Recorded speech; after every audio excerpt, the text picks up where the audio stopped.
Hello guys. जैसा कि हमने लास्ट एपिसोड में देखा था कि अपने लुओ फेंग ने उस बंदे बाए कालू को अपना सर्वेंट बना लिया था एंड वो उसके साथ में काम करने के लिए रेडी भी हो गया था। इसी के साथ इस एपिसोड की स्टार्ट होती है जहां पे हम देखते हैं कि नोलान सिल फैमिली का लीडर उस जगह पे बैठा हुआ था और वो काफ़ी परेशान लग रहा होता है क्योंकि यहाँ पे ये लोग बस यही चेक कर रहे थे कि अर्थ पे जाने के लिए कितना वक्त बचा है। एंड जैसे ही उस बंदे को स्क्रीन के ऊपर टाइम अप होता हुआ नज़र आ रहा था तभी उसे पता चलता है कि यहाँ पे एक बंदा मिसिंग लग रहा है, जिसके चलते सारे के सारे लोग खुद भी हैरान हो जाते हैं कि आखिर हो क्या रहा है एंड ये लोग क्या मैस क्रिएट कर रहे हैं इनके रास्ते के अंदर, जिसके साथ यहाँ पे सोल्जर्स खड़े हुए थे। अब यहाँ पे नोलान सनील फैमिली का वो लीडर आ जाता है और कह रहा था कि बाय कालू आखिर तुम कहाँ हो, मुझे सिचुएशन के बारे में रिपोर्ट दो, मुझे बताओ कि आखिर वहाँ पे सब कुछ कैसा चल रहा है। बट बाय कालू उसे सब कुछ बताता ही कैसे, क्योंकि वो तो खुद इसको छोड़ के दूसरी साइड पर जा चुका है। ये सब कुछ यहाँ पे उस बंदे को समझ में तो नहीं आ रहा था, बट वो ये ज़रूर समझ जाता है कि कुछ ना कुछ तो गड़बड़ हुई है, जिसके चलते यहाँ पे चीज़ें काफ़ी ज़्यादा मैच्ड हो चुकी हैं।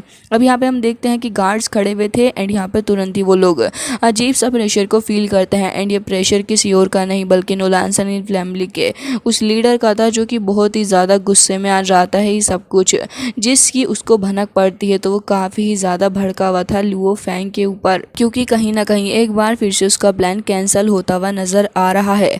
जिसके साथ ही अब दूसरी साइड का सीन हमें दिखाया जाता है। लुओ फेंग एंड टीम बैठे हुए कुछ देर के लिए कल्टीवेट कर रहे थे, जहाँ पे लुओ फेंग को देखते हैं जिसने पहले ही अब इसके साथ में डील कर ली थी एंड उसने अपने एक सोल्जर को एक दूसरा मिशन दिया था एंड उसे कहा था कि तुम वाइट ऑर्चिड स्टार असिस्टेंट बन के जाओगे एंड सारी की सारी जो भी चीज़ें उस जगह पे होंगी उस जगह के रीजन के पास में रह के मुझे सब कुछ बताते रहना कि आखिर यहाँ पे हो क्या राइट सर्कमस्टेंसेस कैसे हैं। तभी यहाँ पे लुओ फेंग का जो वॉरियर था वो कह रहा था कि ठीक है बॉस, जो कुछ भी होगा उसकी इन्फॉर्मेशन मैं आपको दे दूंगा।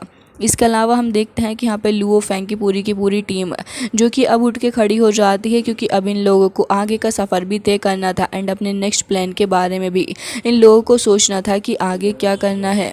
तभी ली शैन को देखते हैं जो कि यहाँ पे लुओ फेंग के पास में आ चुके थे और लुओ फेंग से कह रहे होते हैं कि ब्रदर, क्या तुम मुझे बताओगे कि तुमने उस गन के अटैक को कैसे सहन कर लिया, क्योंकि मुझे नहीं समझ आ रहा कि आखिर इतना ज़्यादा स्ट्रॉन्ग अटैक आप कैसे झेल सकते हो। जिसके बाद यहाँ पे लुओ फेंग को तो कुछ भी नहीं समझ आ रहा था कि आखिर वो बहाना क्या बने। दूसरों से बहाना बनाते वक्त तो इंसान बहाना बना लेता है, बट अपनों के सामने कैसे ही कर पाता है। जिसके चलते यहाँ पे होंग भी अब उसे काफ़ी डाउट भरी नज़रों से देख रहे थे, लेकिन यहाँ पे वो कह रहा था कि वो दरअसल में ऐसा है कि, लेकिन तभी यहाँ पे अपनी बबाता जो कि सिचुएशन को समझ जाती है वो मुंह पे हाथ पटकते हुए तुरंत ही बाहर आ गई थी एंड कह रही थी कि एक मिनट रुको, मैंने अपना एक हीलिंग सीक्रेट मेथड का इस्तेमाल किया लुओ फेंग को हील करने के लिए, तुम्हें हमारे बीच में आने की ज़रूरत नहीं है, समझे ब्रदर ली शैन। तभी यहाँ पे ली शैन उसको पीछे की तरफ को हटा देते हैं और कह रहे थे कि हाँ हाँ ठीक है समझ गया। जिसके बाद यहाँ पे बबाता का तो वैसे ही सिस्टम चलता है, वो लुओ फेंग की तरफ भी आ गई थी और उससे कह रही होती है कि मैंने तुमसे कितनी बार कहा है कि सेल्फ डिस्ट्रक्टिव वाले एरिया या फिर टैक्टिक्स के तरफ मत जाया करो, क्योंकि इससे तुम्हारा खुद का भी नुकसान होता है। आखिर लुओ फेंग तुम कब समझोगे, आगे से ऐसा मत करना।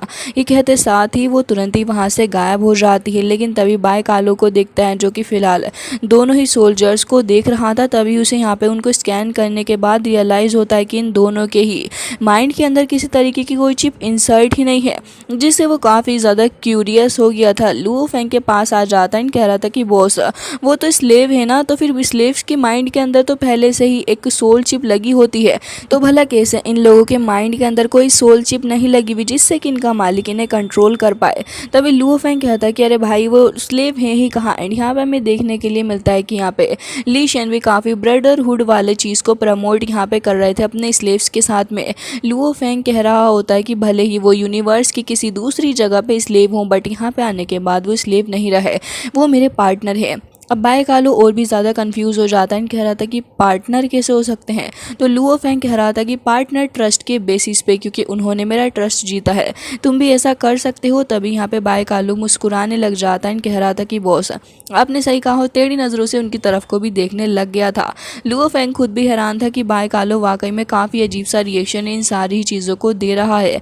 जिसके बाद यहाँ पे लुओ फेंग पूछने लग गया था कि अब नोलान सनील फैमिली का वो लीडर आगे क्या करेगा, तुम्हें इस बारे में पता जाता है। तभी वो कह रहा था कि अभी तो फ़िलहाल मुझे नहीं पता, लेकिन हाँ वो जल्द से जल्द अपने दूसरे लोगों को भी इस जगह पे भेज देगा, क्योंकि मैंने उसके साथ में डील जो ब्रेक कर दी है, इसके चलते वो कोई दूसरा नया तरीका ज़रूर से ही खोज डालेगा।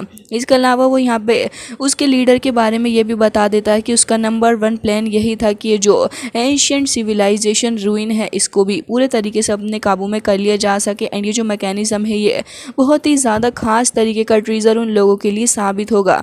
तभी हम देखते हैं कि ये सारे के सारे लोग उसी ट्रीजर के पास में आ जाते हैं। ली शेन भी कह रहे थे कि ब्रदर ये जगह को कितना वक्त हो गया आए हुए। बाकी सारे लोग भी देख रहे होते हैं इस जगह पे जो मैकेनिज्म लगा था, क्योंकि उन सभी के लिए वो काफ़ी ही ज़्यादा नया था। फिलहाल के लिए हम देखते हैं कि बायकालुओ भी आगे बढ़ रहा था एंड कह रहा होता है कि आखिर ये किस तरीके की टेक्नोलॉजी है, मैंने इससे पहले इस तरीके की अजीब सी टेक्नोलॉजी कभी देखी ही नहीं है। तभी बबाता कह रही थी कि बहुत ही ज़्यादा एडवांस तरीके की टेक्नोलॉजी है एंड इसके अंदर जो इंटेलिजेंस है वो भी बहुत ही ज़्यादा हाई लेवल की है, जो कि एक बहुत ही ख़तरनाक तरीके से हमारा फ़ायदा भी कर सकती है एंड चीज़ों को डिस्ट्रॉय भी कर सकती है। जिसके बाद वो यहाँ पे और भी काफ़ी सारी चीज़ों के बारे में एक्सप्लेन करने लग गई थी एंड कह रही थी कि इतनी ज़्यादा स्ट्रॉन्ग तक किसी भी चीज़ को डायरेक्टली ही डिस्ट्रॉय कर पाएगी। तभी लुओ फेंग कह रहा था कि हाँ तुमने बिल्कुल सही कहा।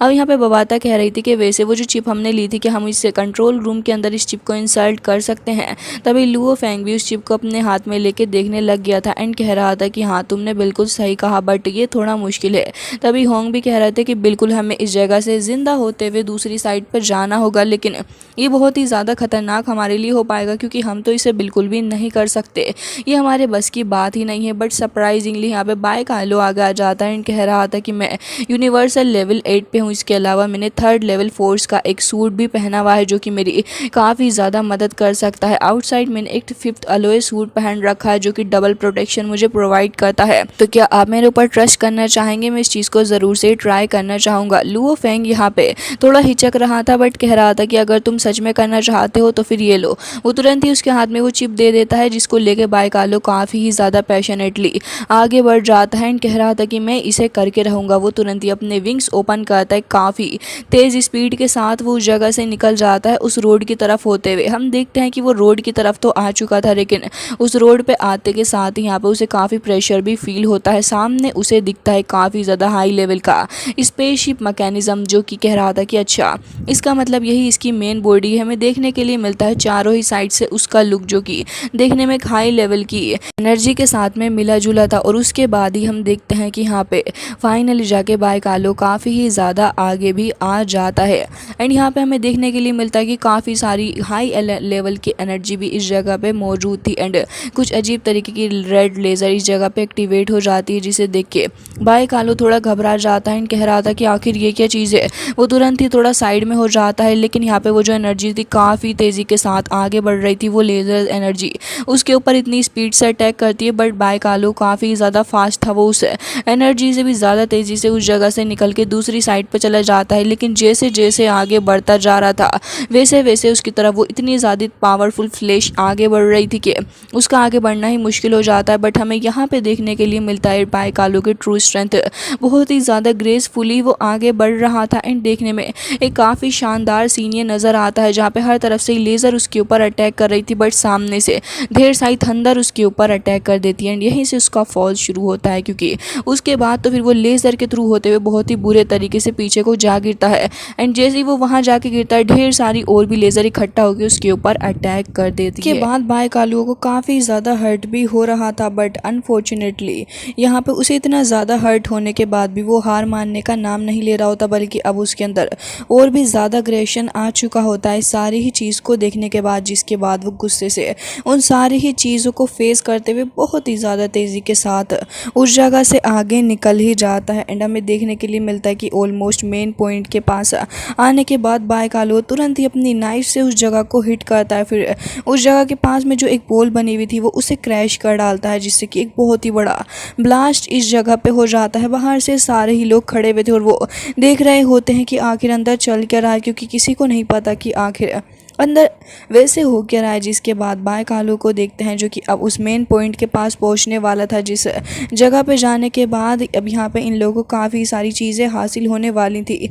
तभी हम देखते हैं कि यहाँ पे बाय कालू तुरंत ही उस जगह पे आके खड़ा हो जाता है जो कि इस जगह का सेंटर एरिया था। तुरंत ही वहाँ पे काफ़ी सारी एनर्जी वगैरह आ जाती है, जिससे कि बाय कालू स्कैन होता है, फिर तुरंत ही उस जगह से वो टेलीपोर्ट हो गया था एक दूसरी जगह पे, जो जगह यहाँ पे उसको बाहर की साइड पे लेके आने वाली थी। जिसके बाद हम देखते हैं कि बाहर सारे ही लोग खड़े हुए थे एंड हों कह रहे थे कि बहुत ही ज़्यादा वक्त हो गया है ब्रदर, लेकिन अभी तक कोई मूवमेंट अंदर से नहीं पता चल रही। बट हम देखते हैं कि स्क्रीन पे बाय कालू तुरंत ही अपीयर होता है एंड कह रहा था कि बॉस टास्क पूरा हो चुका है, जिसके चलते सारे ही लोग बहुत ही ज़्यादा खुश थे। और अब बारी थी यहाँ पे बबाता की, जो कि कह रही थी कि बहुत ही बढ़िया और अब देखो मैं क्या काम करती हूँ। जिसके बाद यहाँ पे सारे ही लोग बबाता का इंतज़ार करने लग गए थे एंड बाय कालू तुरंत ही उस जगह से बाहर भी निकल के आके खड़ा हो गया होता है, जहाँ पे अब ये सारे ही लोग अब इकट्ठे होके अंदर की तरफ को चले जाते हैं एंड देखने लग गए थे कि आखिर इस जगह को ओपन करने के बाद इन्हें कौन सा एंशिएंट ट्रीजर हासिल होने वाला है। बबाता भी तुरंत ही उस जगह पर आ जाती हैं, जहाँ पे हमें कुछ अजीब से ही तरीके के मैकेनिज्म देखने के लिए मिल रहे थे और सभी काफ़ी अजीबोगरीब होते हैं। यहाँ पे बबाता को देखते हैं जो कि उस जगह पर आ जाती हैं, वहाँ पे अपनी कोडिंग वगैरह लगा के चेक करने लग गई थी कि आखिर इस जगह पे है क्या। तभी हमें सबसे पहला वाला वेपन देखने के लिए मिलता है, जो कि थोड़ा अजीब था एंड वो मूवमेंट करने लग जाता है। तो फिर बबाता उसको पढ़ने लग गई थी और फिर उसके बाद वो बताती है कि ये तो बहुत ही ज़्यादा खतरनाक तरीके का एक शानदार शील्ड इंटैक्ट है, जो कि हमारे लिए काफ़ी ज़्यादा काम करेगा। इसकी बनाई हुई शील्ड बहुत ही ज़्यादा हाई लेवल की होगी एंड ये बहुत सारे अटैक्स को आराम से झेल पाएगा। तभी यहाँ पे वॉरियर एलिशन कह रहे थे कि बहुत बढ़िया। अब यहाँ पे बबाता और आगे बता रही थी एंड कह रही थी कि कोई इमोर्टल एनिमी भी हो तब भी यहाँ पे उसका सामना आसानी से कर पाएगी। अब सभी लोग बहुत ही ज़्यादा हैरान हो गए थे एंड बबाता आगे बताने भी लग जाती है कि और आगे मैं तुम्हें बताऊंगी इस जगह के सिस्टम के बारे में। हमें देखने के लिए मिलता है कि काफ़ी ज़्यादा पावरफुल एक एनर्जी बॉल था, जिसके आसपास यहाँ पे स्टोन सर्कल घूम रहे थे। सारे ही लोग की नज़रें अब उसके ऊपर थी एंड देखना ये था कि आखिर अब ये चीज़ क्या हो सकती है। तो फिर अब यहाँ पे बबाता कह रही थी कि बहुत ही बढ़िया चीज़ होने वाली है। जहाँ तक मुझे लगता है वो तुरंत ही उस मैकेनिज्म को स्टार्ट करती है। तो हमें देखने के लिए मिलता है कि इस मैकेनिज्म के अंदर तो लेवल 9 की एक लेज़र कैनन मौजूद है, जो कि एक बहुत ही ज़्यादा खतरनाक कैनन होती है अपने आप में। तभी हमें दिखाया जाता है कि उसके अंदर से एक छोटी सी कैनन बाहर निकलती है, जिसके अंदर से लाइट बाहर की तरफ को निकलने लग गई थी। वो लेज़र होती है जो कि बहुत ही ज़्यादा खतरनाक लेवल की थी। बबाता भी उसे देख के कहती है कि ओ माय गॉड, ये तो बहुत ही ज़्यादा खतरनाक है। यहाँ पे हमें पता चलता है कि ये 3 वीनस एंशिएंट कैनन्स हैं एंड बहुत ही ज़्यादा स्ट्रॉन्ग है। तभी यहाँ पे लुओ फेंग भी कह रहा था कि क्या वीनस कैनन। तभी यहाँ पे बबाता कहती है कि बिल्कुल, एंड जैसा कि इनका नाम सजेस्ट कर रहा है, इतनी ज़्यादा स्ट्रॉन्ग है लुओ फेंग कि पूरा का पूरा प्लानट ही डिस्ट्रॉय कर देंगी। तभी हमें यहाँ पे वो कैनन दिखाई जाती है, जो कि अब यहाँ पे काफ़ी सारी एनर्जी को जनरेट कर रही थी। कुछ ही सेकंड्स के अंदर इमेंस अमाउंट में एनर्जी को जनरेट कर लेती है और फिर उसके बाद जैसे ही वो कैनन एक प्लेनेट को हिट करती है तो हमें देखने के लिए मिलता है कि वहाँ पे तुरंत ही डिस्ट्रॉय हो चुका था, जो कि अपने आप में एक बहुत ही ज़्यादा खतरनाक बात थी। मतलब कि ये जो ट्रीज़र उनके हाथ में लगा है वाकई में ट्रीज़र कहलाने के लायक है। बबाता कह रही थी कि दोस्तों, अब तो हमारी चांदी ही चांदी हो चुकी है, अब हम राज करेंगे।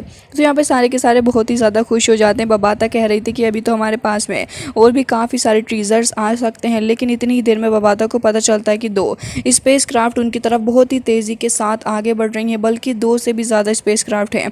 तभी लुओ फेंग कह रहा था कि आखिर कौन है, बताओ मुझे।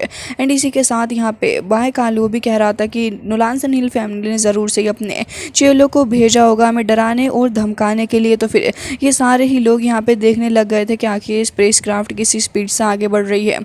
तभी यहाँ पे होंग भी कह रहे थे कि मुझे तो लग रहा है कि नुलानसल हिल फैमिली की स्पेस क्राफ्ट के पीछे जो 2 लो लेवल की स्पेस क्राफ्ट हैं वो पहले आ रही हैं, क्योंकि वो आके हमारी पावर को चेक करेंगी। बट बबाता कहती है कि बिल्कुल, लेकिन अर्थ को बचाने के लिए हमें खुद ही पहले अर्थ से बाहर चले जाना चाहिए, वरना तो हो सकता है कि अर्थ को इन सारी चीज़ों को भारी नुकसान उठाना पड़े। जिसके बाद हम देखते हैं कि लुओ फेंग कह रहा था कि बिल्कुल, एंड गुस्से से ये सारे के सारे लोग तुरंत ही चले जाते हैं उस जगह पे जहाँ पे ये अर्थ के बाहर आ चुके थे। तभी बबाता कह रही थी कि ये तो एक स्टार स्पेस शिफ्ट एंड थोड़ी पावरफुल ही नज़र आ रही है। तो फिर यहाँ पे ये लोग तुरंत ही भेज देते हैं बाय कालो को उसके साथ में डील करने के लिए।